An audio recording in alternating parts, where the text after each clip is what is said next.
Najiuliza, hivi huduma ya serikali unayohitaji sasa hivi iko karibu na wewe kiasi gani?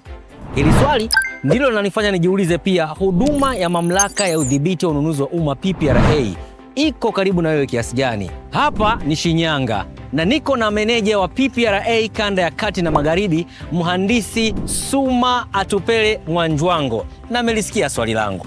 Shinyanga ni moja ya mkoa kati ya mikoa mitano inayosimamiwa na ofisi ya PPRA kanda ya kati na magharibi. Na ofisi za PPRA kanda ya kati na magharibi zipo mkoani Tabora katika jengo la mkuu wa mkoa, jengo la pili, ghorofa ya 4. Ofisi ya PPRA kanda ya kati na magharibi inahudumia mikoa mitano ikiwa ni pamoja na mkoa wa Shinyanga uliosheheni madini ya dhahabu, mkoa wa Singida, mkoa wa Tabora, mkoa wa Kigoma pamoja na mkoa wa Katavi. Ofisi za kanda ya kati na magharibi inafanya ufuatiliaji wa ukidhi wa sheria ya ununuzi wa umma ya mwaka 2023 pamoja na kanuni zake. Lakini pia inahabarisha umma kuhusu fursa za kiuchumi zilizoainishwa kwenye sheria ya ununuzi wa umma.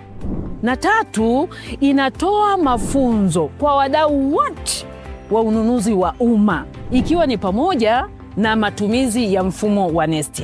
Kwa nini mafunzo kwa ajili ya mfumo wa NeST?